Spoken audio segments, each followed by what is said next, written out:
Hey there, Valma Garns, also known as the Valminator here. I want to bring you some information to you that I think is very important, and I know it's very difficult to even focus on it because we have so much going on with legislation right now, especially involving women's rights. But I wanted to let you know about information that is a bill that was introduced December of 2023, and it may have gotten by you because there's just so much in the news right now. I do get that there are things going on in legislation. I get that there is a lot that is going on, and this is maybe something that could be missed or shut down or whatever the case may be. But even with that, I think it's important to know what is going on and what's on the horizon, and to think positively that things could move forward and not backwards in time. So I just wanted to put that public service announcement out there. We can remain hopeful that these things can be paid attention to, and it could happen, and it could help a lot of people. But I was really excited when I did see it. But it is HR 6749, and it's also known as the Menopause Research and Equity Act of 2023.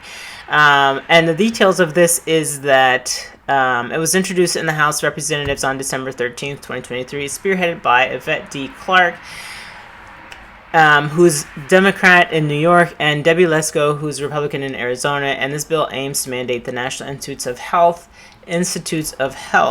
to conduct and support comprehensive research focusing on menopause, perimenopause, and midlife women's health. This legislation seeks to address the substantial gap in knowledge. It's just a substantial gap. Like, there's not an exaggeration. And treatment associated with menopause. It's advocating for a transformation in understanding and managing this critical phase in women's lives. This bill has been referred to the House Subcommittee as Health as part of its legislative journey to become law. It needs to pass through several stages, of course. If you know how a bill becomes law, it's got to pass through both houses, and then it has to sit on the president's desk, and the president, of course, has to sign it from there. If you're looking for support, now I'll provide links wherever you are watching this video. I will try to provide this information for you so that you can go and do the research on it for yourself. I can walk you through my menopausal misinformation. It took me 2 years to be comfortable with the decisions and choices that I made, and there is some combativeness. Like, for some reason people like to argue about the choice that you make for your body, about how you want to navigate this area of your life. There is no wrong answer. I believe it's an individual choice. It is entirely up to you. But I feel like I should provide you with this information as someone who tries to educate people, or help at least navigate a little bit, information about any sort of menopause, peri, post, pre, wherever you feel that you in. There are people that don't experience anything, and good for them. But if you want this information, it's certainly available to you, and I'm happy to provide it for you. If you're looking to support the legislation, there's lots of actions that you can take. You can contact your representatives and reach out to support for the bill, and you can find the contact information, which I'll provide for you in some sort of link wherever you're watching this video. I will try to provide a link and as much information as I can about this. Educate and mobilize. For me, this was the most important thing. I don't like doing things that I don't like doing or I'm not particularly sure of. I just happen to have doctors that literally have written like research papers about this stuff, and they would answer all of my questions. I have that privilege to be able to go sit in front of them, and no matter how many times I would ask the same question, they would answer it, and with patience. No matter how many times they would have to explain it, they would explain it to me with patience, not like I was an idiot. So I was very happy that I had them as a resource, and I still do.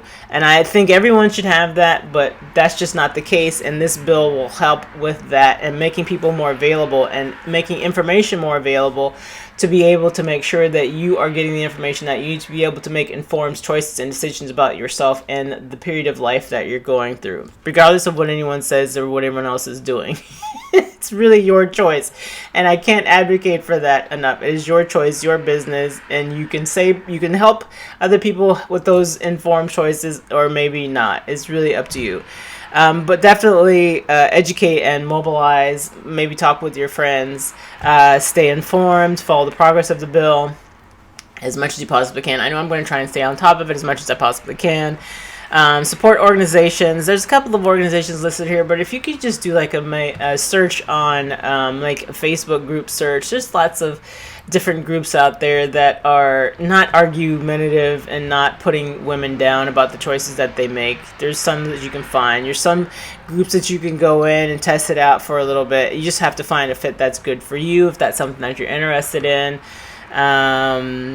The Menopause Research and Equity Act represents a significant step towards enhancing the health resources available to women undergoing menopause, aiming to ensure that this phase is managed with the necessary understanding and care.